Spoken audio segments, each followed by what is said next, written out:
Good afternoon. I want to thank Dr. Kizliali for guiding us and hosting us, ARPA-E. Thanks for bringing us together, and really eager to be working together on the road ahead. Secretary Granholm and the Department of Energy have already been wonderful partners to our department, and so I'm glad to continue that partnership with the event today.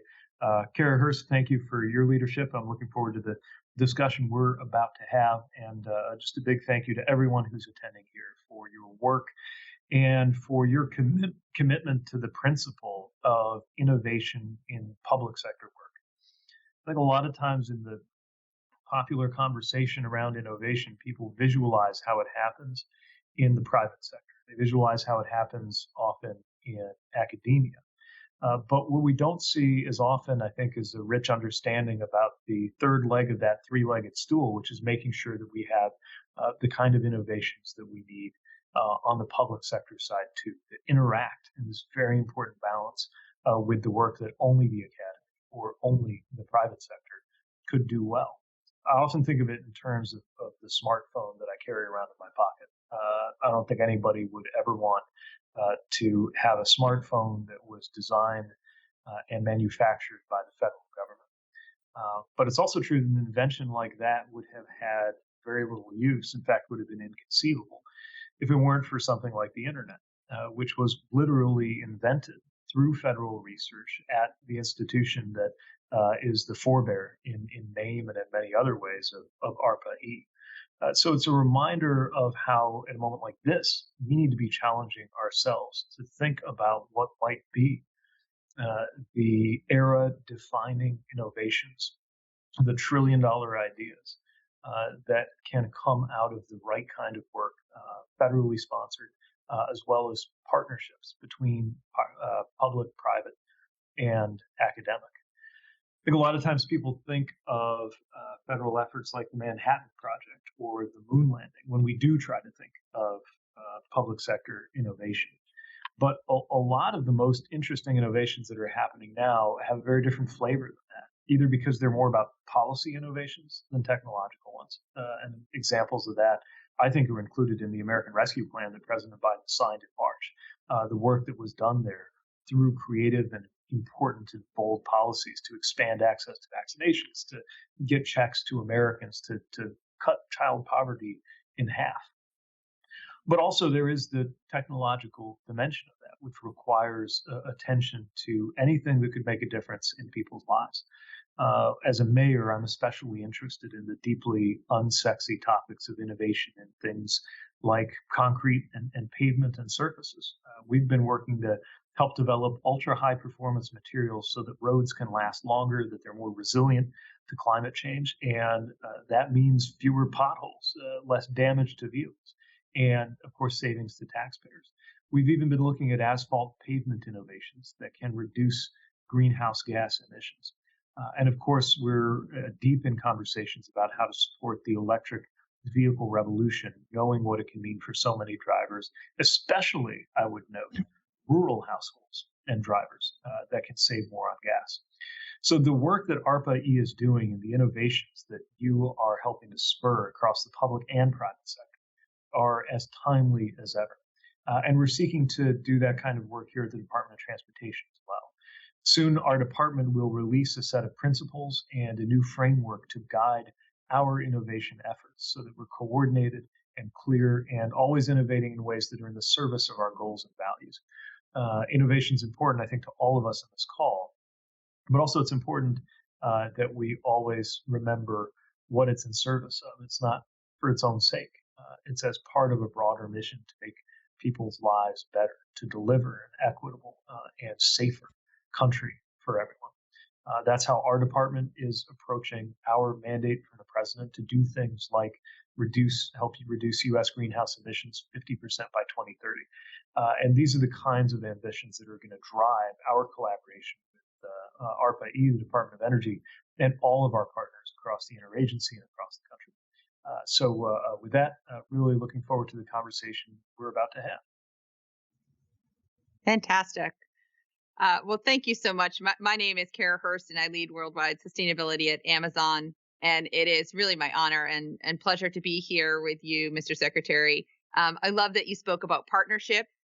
We welcome that leadership from the Biden administration to tackle climate change and drive that clean energy economy.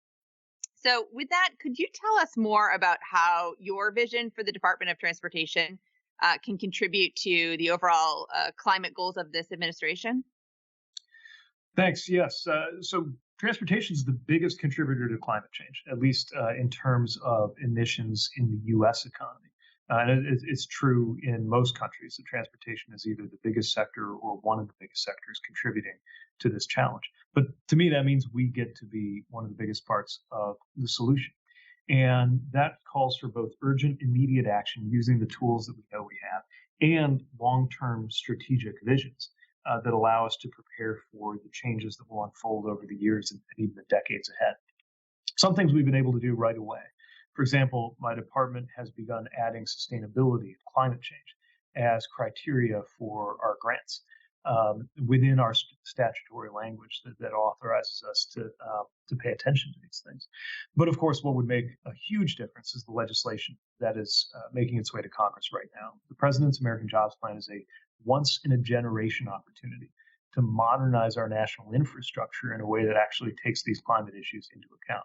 Whether we're talking about the investments we're proposing in electric vehicles, improving access to public transit, rail, designing our roads in ways that make sense, yes, for vehicles, but also for pedestrians, bicyclists, and active transportation, moving away from an over-reliance on fossil fuels and toward the net zero carbon reality that the president and so many countries around the world are committing to. And this is not just in terms of avoiding impending doom that we think about this, although the downside of failing to meet the moment is, of course, alarming. But it's also about what can happen if we succeed. I think it's in transportation in particular that we can prove the president's point that the old climate versus jobs framework is a false choice. That actually job creation and economic opportunity are the results of good climate action. We're already seeing it in many of the jobs that are emerging, and they're not always newfangled high-tech jobs. Sometimes they are. Sometimes it's about making sure that we create the right opportunities for union plumbers or insulators or glaziers or electrical workers to do the work of retrofitting buildings or installing all those electric vehicle chargers that we want to put in a network across the country. So this is a moment to look at how we can orient our transportation future, but also act in the immediate present to ensure that we take pride in how transportation is the solution or part of the solution to climate, rather than looking at climate harm as some sort of inevitable cost of doing business. We don't see it that way. We're excited about the opportunities on the other side of real action, like what's in the president's jobs plan. Yeah, it's very exciting. I mean, when we talk about meeting that moment and necessitating speed, I want to get a little deeper on the types of technologies that you think we need to decarbonize as quickly as possible.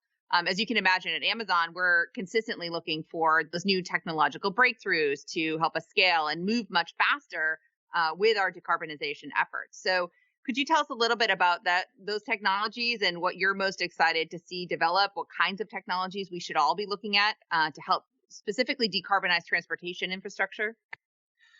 Yeah, so since we're gathering with ARPA-E, let me mention some of the things that touch work that happens both in my department and certainly in the Department of Energy. One, of course, is alternative fuels like hydrogen and fuel economy improvements through things like powertrain optimization algorithms that actually, whatever your fuel source, could improve efficiency, even as we also work to make the energy sources greener. Electric vehicles, of course, the big one, as I mentioned earlier, and in particular, we see ways to improve battery storage and other things that affect performance for EVs. Then there's the conceptual innovations around mobility as a service. Part of this is a technology question, but part of this is more of a systems question, helping travelers adapt their mode and timing and route in ways that make sense and reduce energy use. Some places are already working with a sort of a single pass or ticket, so to speak, that can work across anything from a bike share to a ride share to a public transit asset. And we need to be continuing to innovate in this direction. Pipeline safety and methane detection, things like materials, cast alloys that resist corrosion. better leak detection systems as we evolve from having to have a person literally go kind of knock on a piece of pipeline to what is possible with drones and everything in between that can better resolve those needs to ensure that nothing is escaping into the atmosphere from pipelines. Advanced materials.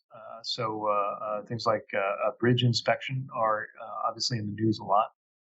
We've been doing a lot of work on supporting materials that can actually help us sort of basically a self-healing quality in assets like bridges. Asphalt, again, as a mayor, I'm slightly obsessed with the war against the common pothole.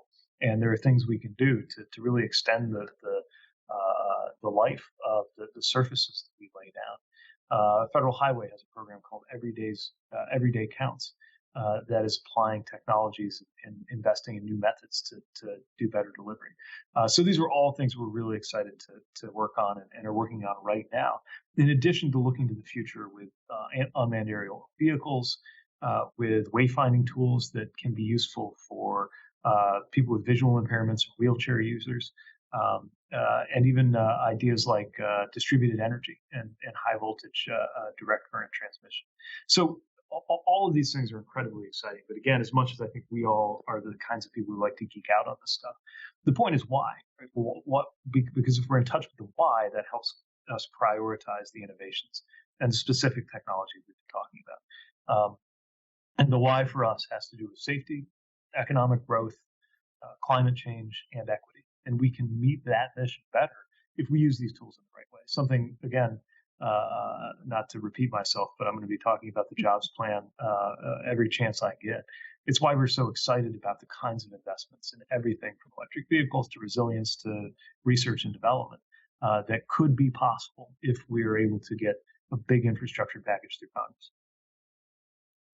Of course. I mean, and I think that, what you're speaking to is that, of course, with this audience at ARPA-E, government and the private sector really both have a role to play in fostering that kind of innovation. You spoke about phones earlier, but also, early stage research at the Department of Energy enabled photovoltaic technology, which so many of us, Amazon and others, are now deploying around the world. And we agree, certainly, that climate tech innovation is crucial to accelerating the progress, decarbonizing the economy. What do you specifically see as the role of government in helping to make progress in unleashing that kind of innovative technology into the market? And what do you think that private sector could be doing to partner with the government, accelerating those kinds of technological developments and going really at scale? So let me point to two things that I think can happen that are really healthy. One is that government-funded research creates a piece of technology or an insight that just can't be monetized yet, but can then be built upon to do incredible things. Again, the internet is a classic example of this. Semiconductors, GPS, space travel, mRNA research that was part of what made it possible for COVID vaccines to happen. There was a piece of core research, but then, of course, it was the private sector, and really only could be the private sector that builds those things out into tools that we use every day that affect our daily lives. That's the kind of ideal handshake. Or sometimes it's different, which is that the original invention, in fact, can come from the private sector, but there's some network effect or something about the scale or some piece of foundational infrastructure that's just not there. And until it is, these innovations don't do what they could do. So this is where air travel is actually a great example. So the airplane was not the result of federally funded research the way the internet was. Private individuals came up with that. But had it not been for public sector willingness to invest in an aviation industry, New Deal era efforts to set up an airport network, for example, in a lot of areas where it wouldn't have penciled out in the first instance. And once you had the network, the value of aircraft changed completely because it was a systems opportunity rather than just a single piece of technology. That's the other way that we think there can be a terrific relationship. And I think that's one that's really appropriate now as we're thinking about EVs. So the market is clearly moving in the direction of EVs. The question is not whether they're going to keep being built. The question is, will it happen fast enough to avoid climate disaster? Will it happen equitably? And in particular, I want to point to the benefits that this can have for rural Americans I know people think of EVs as a city thing, but often it's in rural areas where you're burning the most gas, so you're going to save the most money if you have an EV. But also low-income Americans who stand to gain the most from the fuel savings, whether they're in a dense urban area or a rural area. And then the question that is especially important to the president: are they going to be made in the U.S.? Yes, they're going to be made, but we want them to be made here. And that depends on some policy choices that are the kinds of things that are in the jobs plan and that are in our policy vision more broadly. So we're working to make sure that we have that right handshake. And when we get it right, everybody wins, which is one of the reasons why we're asking in our plan for there to be a lot of lift in terms of funding it from adjustments to corporate taxation. Not in a punitive way, but because this is part of how we get those parts right. And I strongly believe the government should only do the things that only the government can do. But then the things that only the private sector can do well go better. And getting that relationship right is something that at its finest moments really helped define the 20th century. Now we got to get right for the 21st. Absolutely. So, Mr. Secretary, I know you and President Biden both really believe that these kind of bold investments are needed to strengthen our nation's infrastructure. We certainly appreciate your incredible leadership and really believe it's the right time to make this happen. Can you share a little bit more about how that infrastructure package strengthens U.S. competitiveness, how it supports our communities that you were just mentioning, both rural and urban, as we rebuild from challenges of the past year?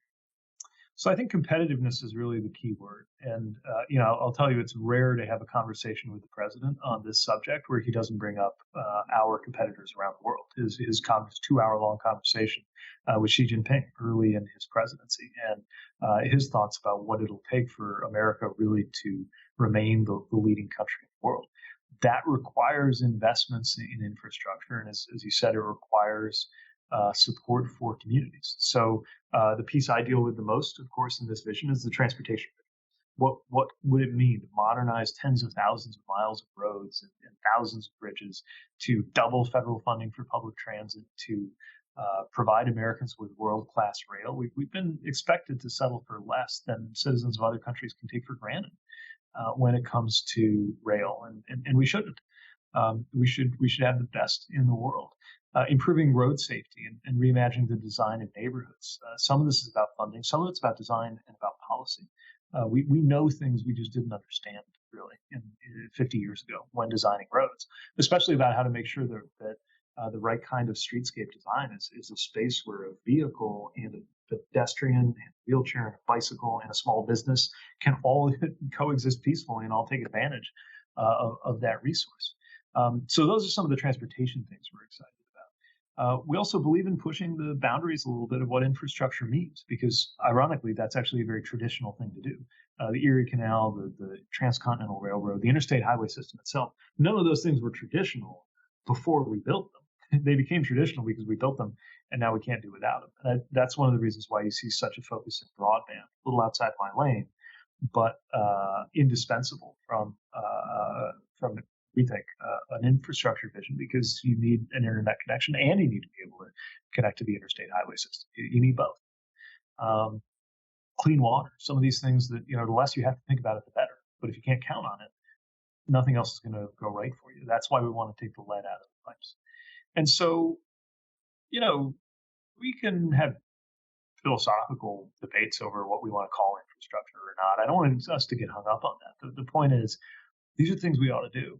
And we think we ought to do them now. And when I think about what that would mean to a community like South Bend, Indiana, where I served as mayor, or so many of the places I've been to, we see a really profound, transformative, generational opportunity to create the foundation that's going to make us competitive for the decades to come. And that's one of the reasons why it's so exciting to have the job that I have. I think it'd be exciting at any time, especially if you're fascinated by the things that I and I think so many joining us today care about.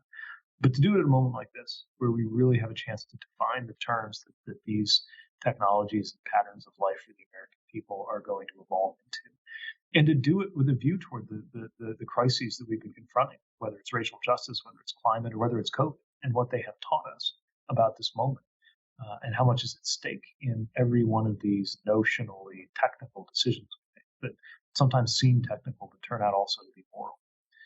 When we get that right, it can touch the lives of people who don't get up in the morning and tune into a public sector innovation panel or read about infrastructure in the paper, but whose lives will be shaped by it or even depend on it all the same. That's what fires my jets here at the Department of Transportation, and that's what I think we have a chance to do in our unique moment that we're living through right now. Yeah, amazing. Well, thank you, Secretary Buttigieg, for the conversation, for your leadership. We are right there with you as you steer the Department of Transportation to help the United States meet its climate change commitments. We launched at Amazon a climate pledge, which is our commitment to be net zero carbon by 2040, 10 years ahead of the Paris Agreement. And we have over 100 other companies, organizations that have joined that effort. So we really love the message of continued collaboration with you, the Department of Transportation, the entire administration, really, as you seek to make those critical investments in our nation's infrastructure that will accelerate this transition to a clean energy economy. So I would very much like to thank the Department of Energy for hosting us today, and to all of you for joining and watching this conversation. Thank you so much.